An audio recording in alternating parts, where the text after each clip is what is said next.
Hello, guys.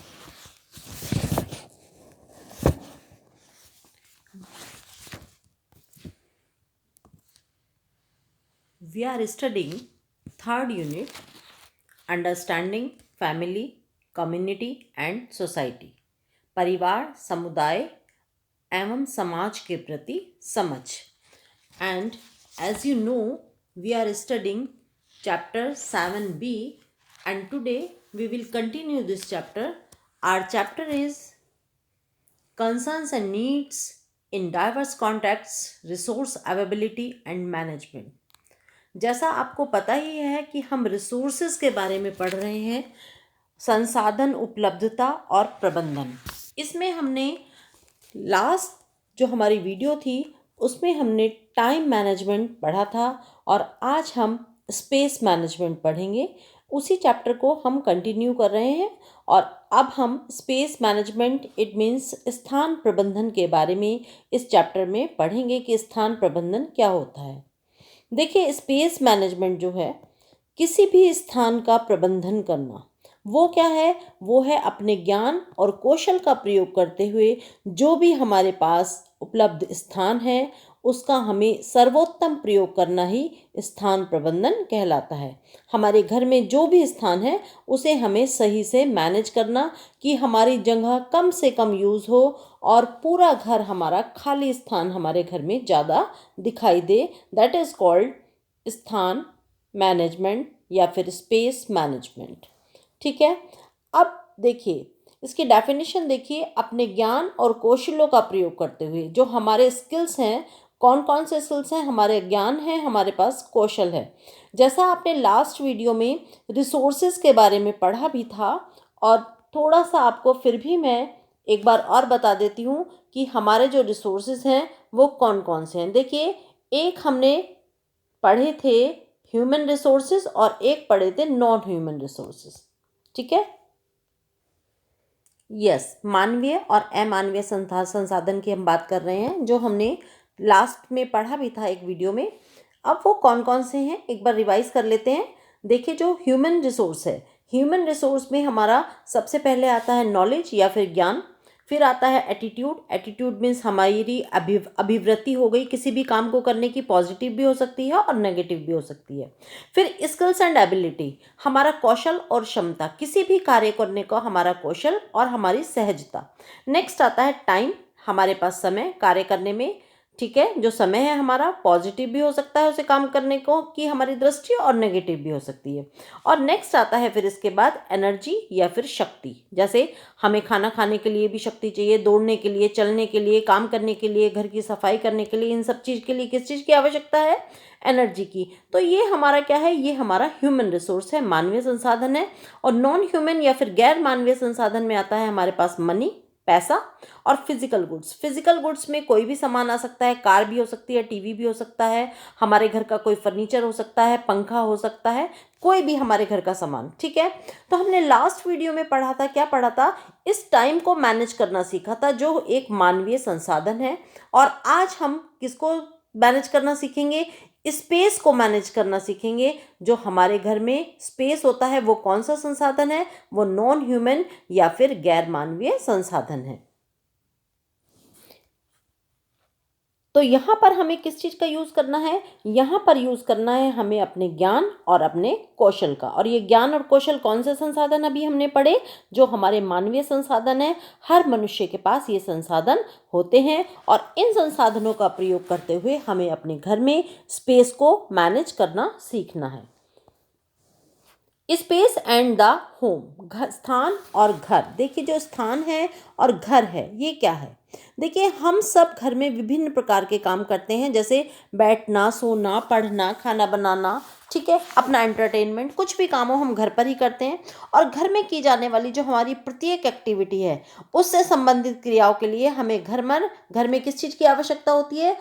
एक क्षेत्र की आवश्यकता होती है. और घर में हमने अपने हर जगह पर क्षेत्र निर्धारित किए हुए होते हैं। जैसे ये हमारा सोने का कमरा है, ठीक है, ड्राइंग रूम है, किचन में ही हमें खाना बनाना है, तो हमने हर चीज़ों का क्या कर रखा है, स्पेस निर्धारित कर रखा है या नहीं कर रखा है। और जो शहरी लोग हैं वो क्या करते हैं, एक ड्राइंग रूम भी बनाते हैं कि जो गेस्ट आएगा वो यहाँ पर बैठेगा, लेकिन जबकि गांव में ऐसा नहीं होता है, ठीक है। तो हमारा बेडरूम, हमारी किचन, या फिर हमारा भंडार गृह, या फिर हमारा बाथरूम, या फिर टॉयलेट, ये सब फिक्स होते हैं कि यहाँ पर कौन सा काम किया जाना है। जो जो हमारे घर में उपलब्ध स्थान है वो हम उस स्थान पर ही वो काम करते हैं, और उसके लिए हम एक जगह या स्पेस निर्धारित करते हैं। अब हम घर के स्थान प्रबंधन को कुछ प्रभावित करने वाले कारक पढ़ेंगे कि कौन कौन से कारक हैं जो हमारे घर के स्थान प्रबंधन को प्रभावित करते हैं। Factors affecting space management of a family. देखिए, घर के पास उपलब्ध कुल स्थान, कितना स्थान घर में हमारे पास कुल अवेलेबल है, ठीक है, कितने कमरे हैं। फिर घर में उपलब्ध सदस्यों की संख्या, कितने मेंबर अवेलेबल हैं। फिर परिवार का सामाजिक और आर्थिक स्तर क्या है, किस तरह का उनका सोशल स्टेटस है, हाई इनकम ग्रुप में आते हैं, मिडिल इनकम ग्रुप में आते हैं, या फिर लोअर इनकम ग्रुप में आते हैं। तो घर के स्थान को प्रभावित करने में ये 3 बातें सबसे ज़्यादा प्रभावित करती हैं इन कारकों में। तो हमें ये 3 बातें पता होनी चाहिए, घर में स्थान कितना है, उन सदस्य कितने हैं, और उस फैमिली का स्टैंडर्ड क्या है। अब आती है घर में विभिन्न गतिविधियों के लिए स्थान का निर्धारण करने के लिए कुछ बातों का ध्यान रखना चाहिए। क्या क्या बातें हैं जो हमें ध्यान में रखनी चाहिए। सबसे पहले, परिवार के सदस्यों के लिए हमेशा प्रिवेसी का ध्यान रखना चाहिए कि हर व्यक्ति को अपनी कुछ ना कुछ प्रिवेसी मिलती रहे, ठीक है, एकांतता उसको मिलती रहे। ऐसा ना हो कि हर समय घर में शोर रहे, किसी व्यक्ति को अपना कुछ पर्सनल काम करना है तो वो अपना काम ना कर पाए। स्थान का निर्धारण ऐसा होना चाहिए कि हर व्यक्ति स्वस्थ रहे, लोग बीमार ना हो। इट मीन्स कि घर में प्रॉपर ताज़ी हवा का वेंटिलेशन होना चाहिए। और विभिन्न जो हमारी एक्टिविटीज़ हैं उनके लिए कमरे या स्थान जो है वो उनका एक दूसरे से कनेक्शन या लिंक जरूर होना चाहिए। और उपलब्ध जो हमारे स्थान है उसका सभी स्थान का पूरी तरह से प्रयोग किया जाना चाहिए। कमरों का आकार अपनी आवश्यकता के अनुसार होना चाहिए, और पूरा वेल ऑर्गेनाइज्ड वर्किंग स्पेस होना चाहिए, ठीक है। इन बातों का हमें ध्यान रखना चाहिए जब हम क्या करें, स्पेस मैनेजमेंट घर में कर रहे हैं तो। अब आता है स्थान नियोजन के सिद्धांत, प्रिंसिपल्स ऑफ स्पेस प्लानिंग। जब हम घर में स्पेस मैनेजमेंट कर रहे हैं तो हमें कुछ बातों को हमेशा ध्यान में रखना चाहिए। वो कौन कौन से सिद्धांत हैं, वो कौन कौन से रूल्स हैं। सबसे पहले आता है स्वरूप या फिर एस्पेक्ट। एस्पेक्ट से हमारा क्या मतलब है कि किसी की भी घर का जो स्वरूप है वो घर की बाहरी दीवारों में दरवाजों और खिड़कियों की व्यवस्था से है। इसका मतलब है कि घर का स्वरूप ऐसा होना चाहिए जिससे उसमें रहने वाले लोगों को प्रॉपर रूप से धूप, रोशनी, हवा मिलती रहे और बाहर का दृश्य भी आसानी से दिखाई देता रहे। नेक्स्ट आता है, एक हमें इस बात का ध्यान रखना चाहिए, प्रभाव या फिर प्रोस्पेक्ट। प्रभाव क्या है? प्रभाव से मतलब है हमारा उस मानसिक प्रभाव से है जो घर को बाहर से देखने वाले व्यक्ति पर पड़ता है। इसमें प्राकृतिक सौंदर्य का सही इस्तेमाल, दरवाजों और खिड़कियों की सही स्थिति, किसी भी प्रकार के जो हमारे घर में कोई ऐसी चीज़ें हैं, अप्रिय दृश्य हैं, उनको ढककर या फिर उनको हर रूप से सजाकर इस तरह से प्रस्तुत करना चाहिए कि वो देखने में सुंदर लगे। नेक्स्ट आता है प्रिवेसी या फिर एकांतता। हमेशा घर में हमें एकांतता वाला माहौल मिलना चाहिए। ये इंटरनल प्रिवेसी भी होनी चाहिए और एक्सटर्नल प्रिवेसी भी होनी चाहिए। भीतरी एकांतता का तात्पर्य क्या है कि घर के एक कमरे से दूसरे कमरे में की एकांतता से है। ऐसा ना हो कि कोई बैठा है घर में, कोई बात कर रहा है तो सभी लोग उसकी बातें सुनते रहें।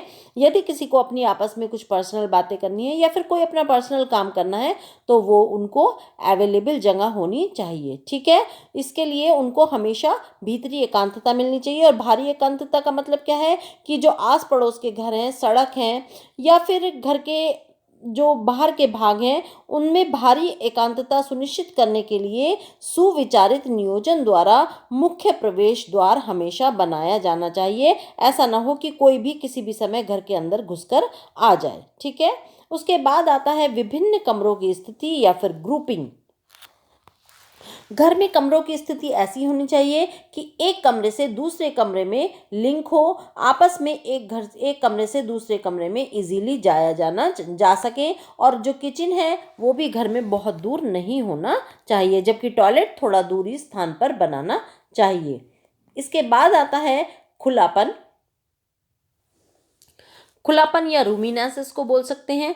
खुलेपन का मीन्स क्या है कि विभिन्न कमरों द्वारा दिए जाने वाले खुलेपन के प्रभाव से है कमरे में उपलब्ध हर स्थान का सही तरीके से प्रयोग होना चाहिए। जैसे दीवारों में अलमारियां हो गई, शेल्फ हो गए या स्टोर रूम हो गया, जिससे कमरे का जो फर्श है वो विभिन्न हमारी एक्टिविटीज़ के लिए खाली रहे। ऐसा ना हो कि फर्श पे हर समय सामान बिखरा रहे, ऐसा नहीं होना चाहिए। घर में थोड़ा थोड़ा सा खुलापन भी होना चाहिए। सब सामान को प्रॉपर रूप से अलमारी में, कबर्ड में लगा देना चाहिए। और इसके बाद आता है फर्नीचर की आवश्यकता या फिर फर्नीचर रिक्वायरमेंट। जो हमारी बहुत सारी गतिविधियां हैं उनको करने के लिए कमरे की योजना बनाते समय वहां रखे जाने वाले फर्नीचर के विषय में भी विशेष रूप से विचार किया जाना चाहिए। घर के हर कमरे में रखे जाने वाले फर्नीचर की जो अरेंजमेंट है वो इस तरह से होना चाहिए कि कमरे की जो वहाँ की विशेष ऑब्जेक्ट है, वहाँ का ऑब्जेक्ट, वो उसको पूरा कर सके। कमरों में केवल वो ही फर्नीचर रखा जाना चाहिए जिस फर्नीचर की वहाँ पर आवश्यकता है। ऐसा ना हो कि चलने फिरने के लिए जगह न रहे और फर्नीचर से ही कमरे को पूरा भर दिया जाए, ऐसा नहीं होना चाहिए। इसके बाद आता है स्वच्छता। घर को स्वच्छता करने से तात्पर्य तो आप पूरी तरह समझते ही हैं। स्वच्छता से मतलब है कि घर पूरी तरह से साफ सुथरा हो। और साफ सुथरा कब होगा? जब घर में, हमारे भवन में पूरी तरह से प्राकृतिक रोशनी आए, हवा प्रॉपर आती रहे, हम पूरी सफाई रखें और स्वच्छता रखें। सबसे पहले इसमें एक तो ये लाइट, घर में पूरी तरह से प्रॉपर नेचुरल लाइट का अरेंजमेंट होना चाहिए। प्रकाश जब आता है तो उससे हमें स्वस्थ वातावरण मिलता है, और जो हमारा घर है वहाँ पर जो रोशनी है वो प्राकृतिक हो या कृत्रिम हो, ये हम उपलब्ध करा सकते हैं। यदि किसी तरह से पूरी प्रॉपर रूप से नेचुरल लाइट नहीं आ रही है तो फिर वहाँ पर आर्टिफिशियल लाइट का अरेंजमेंट होना चाहिए। जो खिड़कियाँ हैं, ट्यूबलाइट हैं, ये बहुत सारे साधन हैं जिनसे हम रोशनी का एक माध्यम बन जाते हैं। ये चाहे वो आर्टिफिशियल लाइट के लिए हम विंडो खोल सकते हैं, और नेचुरल लाइट के लिए हम विंडो खोल सकते हैं, और आर्टिफिशियल लाइट के लिए हम घर में ट्यूबलाइट या फिर बल्ब या फिर और कोई भी लाइट लगा सकते हैं। और घर में पूरी तरह से वेंटिलेशन होना चाहिए, वायु का संचार होना चाहिए, जिससे घर में हमेशा एक खुशनुमा माहौल बना रहे। इसके बाद पूरी तरह से घर को क्लीन रखना चाहिए, वहाँ पर पूरी साफ सफाई का प्रबंध होना चाहिए, और जिससे उसमें जो लोग रह रहे हैं वो पूरी तरह से कैसे हों, स्वस्थ रहें, उन्हें किसी प्रकार की भी कोई बीमारी ना लगे। धूल मिट्टी यदि आ जाती है तो उसको पूरी तरह से सफाई करने का प्रबंध होना चाहिए। इसके बाद आता है नेक्स्ट वायु का परिसंचरण या फिर एयर सर्कुलेशन। भवन का डिज़ाइन ऐसा होना चाहिए ताकि हर कमरे में वायु का पूरी तरह से सर्कुलेशन हो सके। हवा के अच्छे सर्कुलेशन के लिए घर के प्रत्येक कमरे का स्वतंत्र प्रवेश द्वार होना चाहिए। इससे सदस्यों की एक में जो प्रिवेसी होती है उनको प्रिवेसी भी मिल जाती है। इसके बाद आती है प्रैक्टिकल कंसिडरेशन या फिर व्यवहारिक बातें। प्रैक्टिकल कंसिडरेशन का मीनिंग क्या है? प्रैक्टिकल कंसिडरेशंस मीन्स कुछ बातें प्रैक्टिकल होती हैं, उनको हमेशा ध्यान रखना चाहिए। जैसे जब भी हम अपना घर बनाएं वो मजबूत बनाना चाहिए, उसमें प्रत्येक व्यक्ति की सुविधा का, आराम का, सरलता का, सौंदर्य का। और भवन में यदि हमें किसी समय पर हमारी फैमिली के मेंबर बढ़ जाते हैं और हमें थोड़ा सा बड़ा घर करना पड़े तो उसका भी प्रावधान होना चाहिए। हमें कुछ पैसे बचाने के चक्कर में भवन की मजबूती के साथ समझौता नहीं करना चाहिए। ये सब बातें प्रैक्टिकल होती हैं। नेक्स्ट आता है रमणीयता या फिर एलिगेंस। एलिगेंस से मीनिंग क्या है कि भवन योजना के उस प्रभाव से है जिसमें मितव्ययता से समझौता किए बिना स्थान की योजना सुरुचिपूर्ण ढंग से की गई हो। तो यहाँ पर ये हमने इसके सारे प्रिंसिपल्स पढ़ लिए हैं। अब हम आगे आज का क्विज लेते हैं बच्चों। और आज का क्विज हमारा फर्स्ट क्वेश्चन आता है कि सामान्यतः परिवारों में गृहिणी के लिए सुबह का समय क्या कहलाता है? ABCD 4 ऑप्शन है आपके पास। जो ऑप्शन आपको प्रॉपर लिखता है वो आप कमेंट बॉक्स में आंसर करेंगे। सेकंड क्वेश्चन आता है, समय योजना बनाते समय किन कार्यों को प्राथमिकता देनी चाहिए? आवश्यक कार्य, ऐच्छिक कार्य, मनोरंजक कार्य या फिर धार्मिक कार्य? ABCD 4 ऑप्शंस हैं आपके पास। थर्ड क्वेश्चन आता है, दर्पण या फिर मिरर प्रकाश के मिले जुले प्रभाव किसी भी स्थान का क्या करते हैं? सौंदर्य बढ़ा सकते हैं, अंधकार कम कर सकते हैं, आकार बड़ा कर सकते हैं या फिर कोई भी नहीं। ठीक है, तो then you will select one option from here. और नेक्स्ट क्वेश्चन इज, घर के भीतर स्थान नियोजन के विभिन्न स्थान बताइए। घर के भीतर स्थान नियोजन के विभिन्न सिद्धांत बताइए। यहाँ पर आपको इसके विभिन्न क्या बताने हैं? सिद्धांत बताने हैं।